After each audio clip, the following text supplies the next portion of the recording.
Hello everyone, it's Michelle Letters from Nantucket, and I have the next installment of my Copenhagen travel scrap journals coming at you today. It has taken a little bit longer than I thought it would to get this to you, so I do apologize, but I'm really happy to have it in its final state for you today. So the second day of my trip, so this was Saturday, it was just up on the screen, but I think it was Saturday, April 29th, and it was my first morning waking up in Denmark in a bed, which is always a lovely thing, and it was also my first day where my feet were really just going to stay in Denmark. We're going to stay in Copenhagen and explore the city with my friend Jessica that I was traveling with.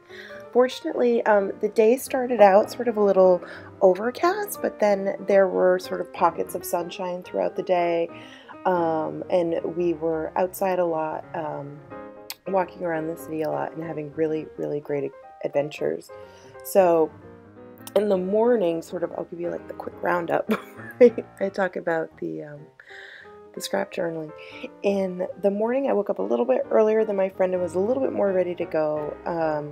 So I walked from our hotel, which was the Kong Arthur Hotel, to the central train station in Copenhagen, which was about a 20-minute walk. Really lovely, nice, easy walk in the morning. And the reason I was heading to the train station was to pick up our Copenhagen cards. So there are these amazing cards that you can get if you're traveling to Copenhagen that will grant you entrance to museums. It will get you on all of the public transportation for free, boat tour, bikes. Like, you have endless possibilities to explore and be a tourist and have a ball.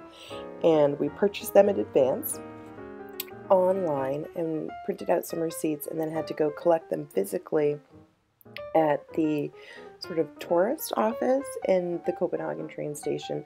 It was really easy. I think the cards, we had 48-hour cards.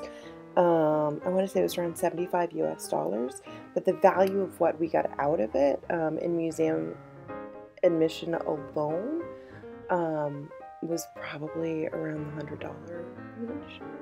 So you can really take advantage of the city with these. I highly recommend them. And then you have this really cool little card as a memento and keepsake of your journey. Mine has definitely found a spot in the scrap journal, and you'll see it take its place, if not in this video, then the following one.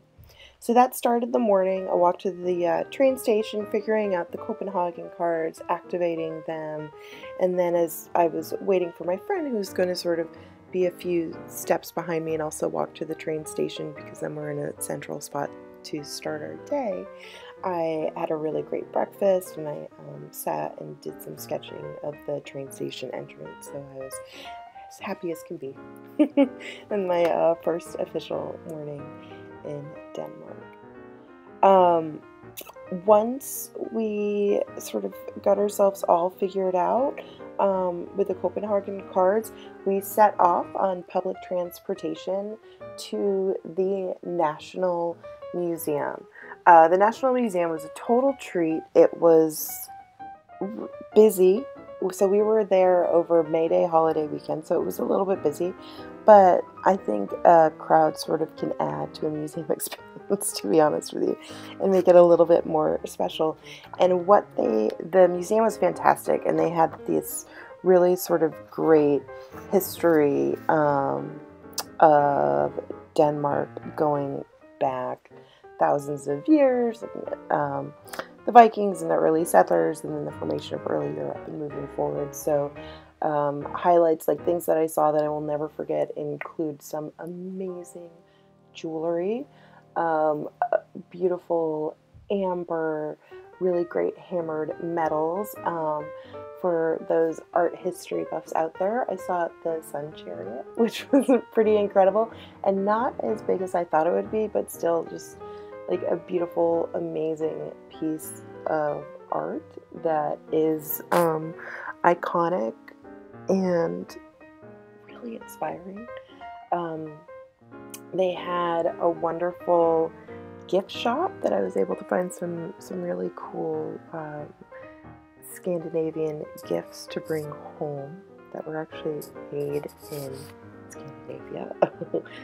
There's nothing worse than when you're sort of out exploring the world and you're trying to find like beautiful things to bring home with you as mementos or gifts for other people, and you find something neat and then you realize it was made in China. So luckily, the museum was a great place to find some really neat products to bring home for my loved ones, specifically my older sister who was having like a birthday about a week after I got back to the States. I found this beautiful sort of smorgasbord made out of juniper wood with a spatula also made of juniper wood and like a really beautiful cheese knife with a juniper wood handle, and it smelled so good. I was happy to bring that home for her. But the museum was great. It was a good way to start the day, and the timing worked out perfectly because while we were in the museum, it was actually raining. That was like genius. And then when we got out of the museum, the sky was blue, and oh my goodness, Copenhagen with a blue sky. What a beautiful, beautiful, beautiful place. So we decided to wander from the National Gallery over to the canal tours, which we were able to hop on for using our Copenhagen card. But we had about an hour to spare, so we sort of wandered around the Parliament Palace, which is with those two photos that are on the screen right now on the left of us, looking like ding-dongs. The soldier hut. That is at their parliament, which we were walking around on. And geniusly, the National Museum and the canal tours were very close. So that was just a serendipitous, wonderful moment for all of us.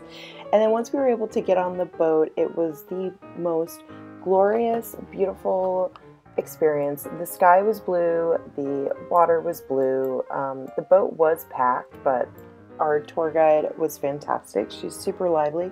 In the video at the end, you'll hear her voice a little bit. She had this great lively voice, and the tour was like pretty funny, a lot of interesting tidbits and things like that. So that was really enjoyable, and it was on the tour that we ended up going over and seeing The Little Mermaid, which is what we were told is like the #1 spot that Americans like to go to. But when they get there, the reaction is, oh, that's it? So you'll see that in the video too. I saw her by sea. I didn't see her by land, but it was a fun little experience. And who doesn't love a pretty little mermaid at this point in time? And then after the canal tour, we sort of wandered around for about an hour looking for a place to eat. We wanted to go somewhere off the beaten track, but also like get a really warm meal. This was the only point during the trip where we got a little bit frustrated, but it wasn't really with each other. We just wanted food. So we ended up having a really delicious lunch back where we had started, and we were trying to avoid in the port where all of those beautiful, colorful buildings are, sort of that picturesque Copenhagen. There are a bunch of cafes there, and they're actually the oldest cafes in Copenhagen, because it's where, you know, when the men would come in and unload the boats and things like that, they were the cafes that they would then go to get meal or stay for lodging, etc., etc. So we ended up going back to that spot and choosing one of the cafes and dipping in there. Jess was resistant at first because, again, she sort of thought that it might be a tourist trap, but the food was delicious. It ended up being like a really great traditional Danish meal with wonderful pickles and really great condiments and sides and roasted meat and potatoes and things. So we were both very happy, and that meal was delicious and easy, and it was cozy by candlelight. We ended up, and you'll see a video of my plate, my hands holding my plate in the video at the end, but we ended up sitting there for probably 2 hours, just like catching up, enjoying the food, and taking a moment to be off of our feet and relax. And the reason we really crammed everything in this day, because at this point, now that we've eaten, we're post-boat now, I mean, we're probably at 5 p.m. In the early evening, and at this point we left the cafe and did a very sort of slow walk and saunter over to the Tivoli Gardens, which on our way there we stopped at the Hans Christian Andersen statue, which is really wonderful. It's always, you know, I know in the US we're all about Walt Disney for the magical and the fantastical storytelling in life. But I will say, I think sometimes we forget that there's a guy named Hans Christian Andersen who sort of changed the way a little bit before Walt did. So it was fun to be over there, and he was sort of the magic mind behind the Tivoli Gardens. And for those of you who don't know, Tivoli is just this wonderful, enchanting sort of amusement park and garden where you go and they have rides, different forms of entertainment, shops, food, and we were able to get in free with our Copenhagen card. There's another plug for you all. And we ended up being there for about 2 hours, walking around, found some really fun little gifts to bring back for people in some of the shops there. Tried some really great Danish licorice sweets and just had a marvelous time sort of gazing at all of the different lights and exhibits.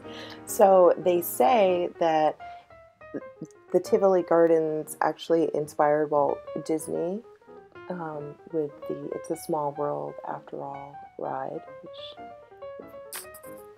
it's a fun spot. I think that was probably my favorite spot when I was a kid. The one time I went to Disney when I was a kid, I think that was probably my favorite ride of all time. And it's so if you've been on that ride at Disney, just imagine an entire amusement park sort of within that theme of magic and, you know, enchantment, and sort of bringing all of these different cultures and art forms together in one space. It was just dynamite. It was dynamite. I would go back to Tivoli Gardens tonight if I could. I had so much fun. It did rain a little bit while we were walking in through there, but we had the little shops that we could poke into, so it wasn't too bad. And by the time we left, so now I think we're taking you up to about 9:30 at night. It's by the time we left. We ended up walking across the street and getting a hot dog from one of the street vendors, and I have to say, it was one of the most delicious hot dogs I've ever had in my entire life. I will never forget that street food. It was magical street food, and you'll see a picture of it before the end of this video. But just, you know, great day exploring a new city with a friend, and with a cheap, easy, delicious, memorable meal eaten on the street. Doesn't get any better than that for me. I mean, that's like pretty much a happy, perfect day in my book. So that was day 2, jam-packed day 2. It's fun to, you know, be reflecting on it and looking back with you now. With sort of the backdrop of all of these photos. There's a picture of Jess and I with our hot dogs right down there, and you can sort of see the beautiful sky on the bottom left photo of the fountain with the dragon there. Europe, such a lovely place. So all of these little stories and moments from the day, I picked up all of the different pieces of paraphernalia that you've seen me sort of working into everything. And what I didn't expect when I sat down to work on day 2 of my trip was when I was putting together sort of the multi-fold card that you saw with the piece where it said "Life is Amazing Adventure," and then there was also the Little Mermaid and a picture of the canals. That was sort of an how do I want to say this? There was no, you know, I wasn't planning on doing that. It just sort of happened, and I'm sort of into it because now I have this neat little insert that you pull out, and it's got this cool accordion fold with different pieces of paper and plenty of spaces to write stories and put little quotes down about my pictures. So that is sort of a neat thing that you saw, and I love how it just sort of slides into that paper band going down the middle. These bands, the first time I've used them in my scrap journals was for these travel journals for both Jess and I, and after they were made, I thought they looked cool, but I wasn't sure how practical they would be for keeping things in the book, but being able to create that accordion fold and then sort of slide it through and almost fasten it to that flap so that it doesn't fall out of the book when it's not in my hands. just sitting on a shelf, I think is a really, really great solution. The other fun thing I did here is those 4x4 cards. You would have seen that picture of me standing where I put the tab on it and said "Hello Sunshine." It's just a fun, another little sort of interactive piece that I added to this. And the book is starting to get really, really bulky, especially when I just added in a map and things like that. So what you'll see is that I'm actually about to reinforce one of the page seams with washi tape because it was starting to separate from the staplers that I used for the big binding. But I find that as long as I keep reinforcing pages with tape or glue, if a pocket is coming undone, I'll pop some a stapler on there, that the book will stay sturdy and strong, even though there is definitely some stress on the spine. I was thinking about that earlier, and I'm wondering if it just means that now is the right time for me to start exploring seaming books with a sewing machine so that they're a little bit stronger, or even maybe using like fabric tape for the ends and then sewing the fabric tape together so there's a little bit more glue. So stay tuned in the future. You know, that's the neat thing I love about making these books, is that the process is always changing and I'm always learning something new and figuring things out. But I'm just about wrapping up scrapping day 2 of my trip. Thank you so much for joining me for this installment of my Copenhagen travel journals. Video is coming up. It'll show you clips of the day. I hope you enjoy it. Like, subscribe, leave a question or a comment if you have them, and I look forward to sharing the next installment with you very soon. Thank you so much. Have a wonderful day and create something beautiful. Take care.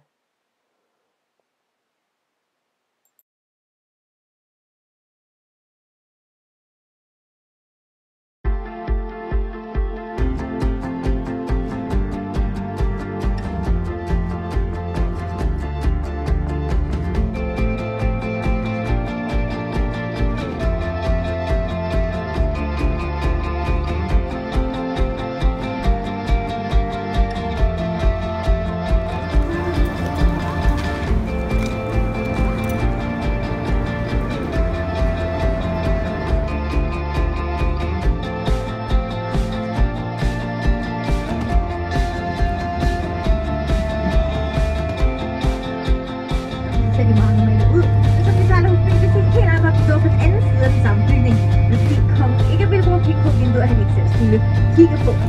So if you look in 3, 2, 1, and if you look now, you'll see.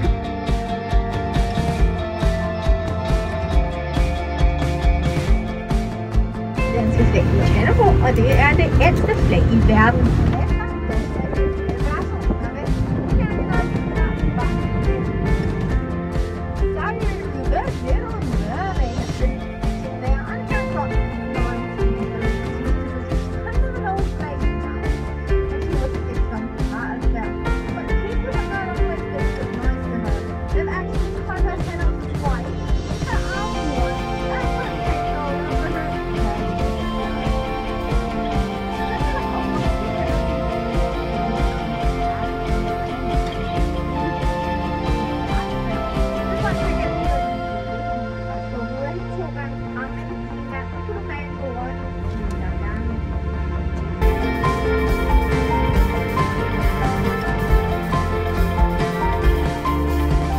Was visiting Holland, we saw it in Amsterdam, and well, they were very